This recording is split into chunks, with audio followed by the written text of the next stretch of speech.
Recapitulando la información que estábamos viendo la semana anterior, el ciclo de vida del proyecto lo estuvimos viendo en sus diferentes etapas. Vamos a dar un poquito de contexto para asimilar la información que continúa. El ciclo de vida de un proyecto está constituido, según indica la guía de los fundamentos de la dirección de proyectos, por una serie de fases que generalmente son secuenciales, cuyos nombres y números son determinados por las necesidades de control de la organización u organizaciones involucradas en el proyecto. Es más común encontrar los ciclos de vida en los libros que tratan de procesos de software, pero en realidad se incorporan a proyectos en cualquier área de aplicación. Los ciclos de vida más comunes son los de cascada, incremental, evolutivo y en espiral, los cuales permiten combinaciones donde, por ejemplo, podemos encontrar un proyecto con un ciclo de vida incremental y cada fase se realiza en cascada. Vamos a ver el ciclo de vida en cascada. Este es el más sencillo. Vamos a ver la imagen para que se ubiquen un poquito acerca de esta explicación. Viene un análisis, pasamos a un diseño. Si en el diseño encontramos algún posible error, regresamos a la etapa de análisis. Posteriormente pasamos a la implantación. Nuevamente, si aquí encontramos, volvemos a la mesa de diseño para modificar y si es necesario analizar nuevamente la estructura del proyecto. Ese es el de cascada. Y dice, es el más sencillo. Nos dice que un proyecto puede ser entendido como una simple secuencia lineal de fases. Se muestra este ciclo en la imagen que continúa y es el de mejora de procesos, donde se realizan las fases de análisis, diseño e implantación para todos los procesos que incluye el alcance del proyecto. Cada fase tiene un conjunto de objetivos bien definidos y las actividades que incluye contribuyen a la consecución de esos objetivos. Las flechas indican el sentido del flujo de la información entre las fases. Esta forma de trabajo puede admitir actividades de retroalimentación indicadas por las flechas punteadas. Y entonces hablamos de un ciclo de vida en cascada retroalimentado, ¿verdad? Podemos volver a subir en caso de considerarlo necesario. Se recomienda utilizar este ciclo de vida, como podemos apreciar, cuando en un caso específico se dispone de tiempo y recursos suficientes para efectuar el proyecto. Se tienen también conocimientos en la tecnología a aplicar y experiencia en el área de aplicación y el riesgo implícito en el esfuerzo es relativamente bajo. Entonces, este es el ciclo de vida en cascada, es el más sencillo de entender y se puede utilizar cuando hay abundancia de recursos, que pocas veces se da, pero hay proyectos que no requieren, ¿verdad?, que toda la logística de la empresa esté abocada a su conclusión. Viene el ciclo de vida incremental. Vamos a ver la imagen para tener un poquito más de contexto. Viene un análisis, ¿verdad? Y se van a hacer simultáneamente diseños e implementaciones, ¿verdad? Se tienen que hacer una retroalimentación para revisar los requerimientos para proseguir con la siguiente. Este es un ciclo de vida incremental y dice, consiste en el proceso de ejecutar un proyecto por subconjuntos de requisitos o necesidades previamente identificadas. En la 2.6, que es esta, la que está acá, se muestra el ciclo de vida para la situación en que se realiza el análisis de todos los procesos considerados en el proyecto. Y luego se procede al diseño e implantación de la mejora por subconjunto de procesos. Este fue el caso que yo les expliqué que se puede dividir por fases, ¿verdad? Se sugiere elegir este ciclo de vida en el caso en el que no se disponga de los recursos necesarios para ejecutar todo el proyecto de una sola vez o cuando se tienen que atender ciertas prioridades dictadas por el cliente en un tiempo perentorio, en un tiempo que va a pasar pronto. Se puede usar también en proyectos grandes en que hay implícito un riesgo por el tamaño y la complejidad del esfuerzo, ya que permite reducir la incertidumbre al trabajar solo una parte del proyecto a la vez. ¿De acuerdo? Aquí tenemos el ciclo de vida evolutivo que vamos a moverlo un poquito para acá. El evolutivo Aquí vamos a hacer una retroalimentación de los procesos, ¿de acuerdo? Uno le da pie al otro. Es como esta imagen de reciclaje que les decía yo a ustedes, que son retroalimentables mutuamente, ¿verdad? Una vez que usted arranca el análisis, pasa al diseño, mueve requerimientos, diseño, implantación del proceso. Es un proceso continuo, ¿verdad? Usted analiza requerimientos y continúa con el diseño y la implantación del proceso. Y si es necesario analizar, pues toca regresar. Aquí ya estamos hablando cuando hay proyectos muy elaborados, cuando ya es algo que requiere un trabajo interdisciplinario, una serie de personas. Y dice, ciclo de vida evolutivo. Consiste en un proceso mediante el cual se van obteniendo versiones más grandes o más adecuadas de un proceso o de un sistema. Contrario al incremental, no se conocen todos los requisitos a satisfacer desde el principio, sino que se van obteniendo conforme se avanza en el desarrollo. Este ciclo de vida modela un proceso de aprendizaje del equipo del proyecto que se va dando sobre la marcha. Aquí estamos hablando de volúmenes grandes, ¿verdad? Sobre el área de aplicación del proyecto o de las tecnologías a aplicar. Se sugiere utilizar este ciclo en proyectos en los que no se tiene dominio sobre la tecnología o es relativamente escasa la experiencia en el área de aplicación, ¿verdad? Aquí estuvimos conversando acerca de la evaluación de los resultados, las metas. Aquí en este punto, si mi memoria no me falla, es donde nos falló la electricidad, perdón, el internet. Se evalúan los procesos, cuáles son las metas que se tienen que lograr, qué alternativas existen, cuáles son los beneficios, los riesgos, se escoge la mejor, se lleva a cabo, se evalúan los resultados. Es un ciclo como una especie de reciclaje, ¿verdad? Pasamos a esto, se hace un análisis, se empieza a trabajar, se analizan los requerimientos o hay más requerimientos, vamos de nuevo al diseño e implantación. Nuevamente al análisis, diseño e implementación. Es como una especie de ciclo, como un never ending story, ¿verdad? Que hay que continuar y conforme va avanzando el proyecto, se van analizando entonces las etapas a seguir posteriormente para ir concluyendo con los nuevos requerimientos o la mejora de tecnología o la incorporación de un especialista, ¿verdad? Ciclo de vida en espiral. En esta tenemos el esfuerzo del desarrollo es de tipo iterativo. Ujú. Las flechas cada vez mayores indican la acumulación de costos del desarrollo. Cada vez que se cierra un ciclo consistente en las etapas de definición de metas, generación de alternativas, solución y selección de una de ellas, ejecución de la misma y evaluación, se inicia otro.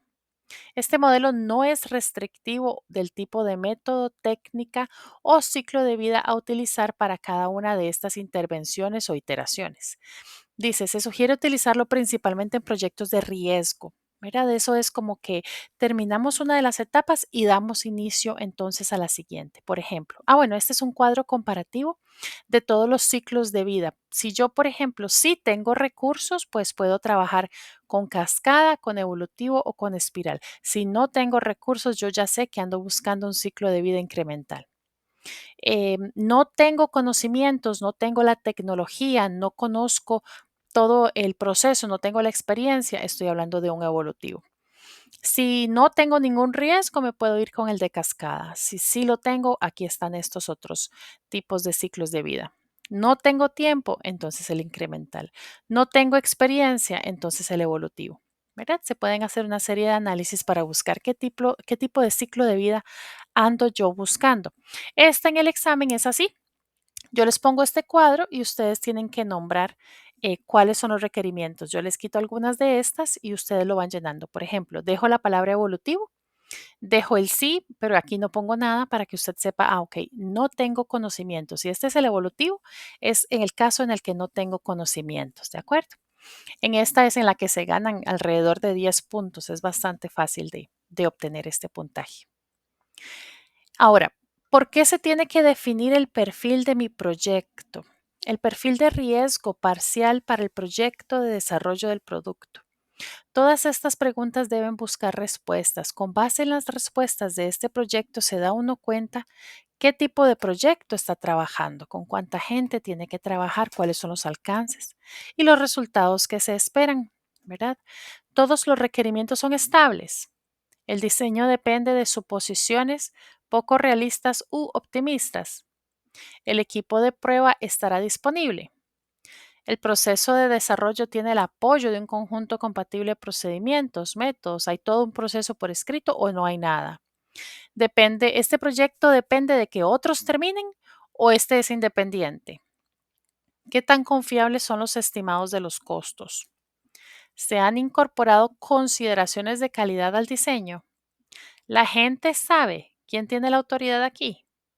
¿La gente puede trabajar cooperando más allá de los límites funcionales? ¿La gente con la que vamos a trabajar sabe o no sabe de cómo hacer este proyecto? ¿El cliente entiende qué se va a requerir, qué necesito que me dé? Hay ambigüedades en las definiciones de las tareas, ¿verdad? Posteriormente vamos a ir a estudiar. Recuerden, para darles un poco de contexto, que previamente estuvimos analizando todas las etapas del ciclo. Estuvimos hablando de los estudios necesarios, ¿verdad? El estudio de factibilidad, los estudios necesarios para poder realizar un proyecto. Y hablábamos del análisis de mercado, el técnico, económico, financiero y de riesgos. Esto lo habíamos iniciado en semana 2, continuamos en semana 3. Estuvimos viendo el análisis de mercado y sus subdivisiones. Esto es el de factibilidad, ¿de acuerdo? Un estudio ya completo es un estudio de factibilidad y tenía muchísimas aristas. Ahora, ¿qué es lo que vamos a ver ahora? La diferencia entre un estudio de factibilidad, que es aquel grande que estaba ahí arriba, y el estudio de prefactibilidad. Ujú. Un estudio de prefactibilidad es cuando usted analiza como una versión light del estudio de factibilidad. Usted va a hacer una versión más reducida, menos a fondo del proyecto previo al de factibilidad. Como ustedes comprenderán, realizar un estudio completo requiere muchísimo tiempo, recursos, personas, involucra coordinación interdepartamental, involucra hacer gestiones en entidades gubernamentales, no gubernamentales, mucho dinero, muchos recursos, ¿verdad? Un estudio de prefactibilidad le puede dar a usted una idea de si el proyecto va a ser viable antes de que usted haga semejantes inversiones de tiempo, recursos, personas, ¿verdad? Es como una versión light, efectivamente, donde usted va a valorar como a ojo de buen cubero si este proyecto va a servir o no, en lugar de estar invirtiendo todos los recursos. ¿De acuerdo? Así las cosas, dice. El estudio de prefactibilidad es un análisis de la fase inicial de un posible proyecto. Los lleva a cabo un pequeño equipo y están diseñados para dar a los interesados la información básica que se necesita para dar luz verde o descartarlo por completo. ¿De acuerdo? Un estudio de prefactibilidad suele ofrecer una visión general de la logística de un proyecto, las necesidades de capital, los principales retos y otra información que se considere importante para el proceso de la toma de decisiones. Si el escenario seleccionado se considera factible, se recomienda continuar, ahora sí, con el estudio de factibilidad, solo si se considera factible o viable. Si uno ve que efectivamente sí, con el estudio de prefactibilidad se ve que va por buen camino, se recomienda entonces avanzar con el estudio ya más profundo, con la destinación de recursos, de personas, de trabajo y de todo lo que se vaya a necesitar para poder entonces concluir satisfactoriamente con lo que muy probablemente sea un esfuerzo positivo. Si usted desde el estudio de prefactibilidad empieza a ver que no hay un impedimento legal para la importación de los líquidos, como les estuve yo explicando en la clase, Hay un impedimento legal para la exportación de los líquidos y definitivamente no se puede poner el estudio de impresión de fotografías antiguas, pues entonces no es necesario pasar al estudio de factibilidad sabiendo, ¿verdad? Que ya hay un impedimento legal para poder hacerlo. Sin embargo, si usted valora en el estudio de prefactibilidad que sí es viable, que sí es posible, entonces se continúa. Se invierte en la siguiente etapa ya más costosa para poder continuar. Al realizar un estudio de prefactibilidad, seleccionamos la mejor idea entre varias. La mejor idea. Será difícil, llevará tiempo, si exploramos cada escenario en profundidad. Por lo tanto, este tipo de estudio se considera aceptable en esta fase inicial y puede utilizarse para determinar los componentes menores de la inversión y el costo de producción. ¿Verdad? Por eso es tan importante saber realizar el estudio de prefactibilidad, que no es otra cosa más que una versión light del estudio de factibilidad. Los objetivos del estudio de prefactibilidad son más simples, ¿verdad? Por tanto, como usted está trabajando con menos recursos, en una forma más austera, pues es de esperar que entonces esos objetivos tengan que ser más simples, ¿verdad? No son tan profundos ni abarcan tanta información como propiamente el estudio de factibilidad, si lo tendría.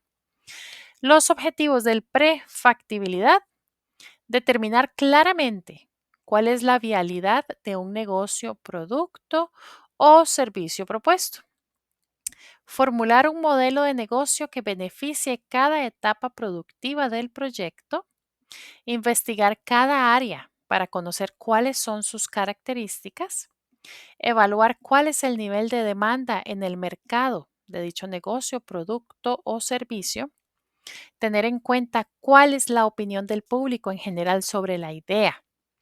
Establecer las herramientas y tecnologías que se utilizarían para ejecutarlo, priorizar los procesos y proveedores según cuál es la herramienta sea seleccionada. Importante, es como realizar los títulos del estudio de factibilidad. Para que lo visualicen un poco mejor, sería realizar los títulos, no así las subdivisiones, por la profundidad del estudio. Se tiene que hacer de forma más austera. Muy bien. Y con esto concluimos el estudio, el tema del estudio de factibilidad de un proyecto. Muchas gracias.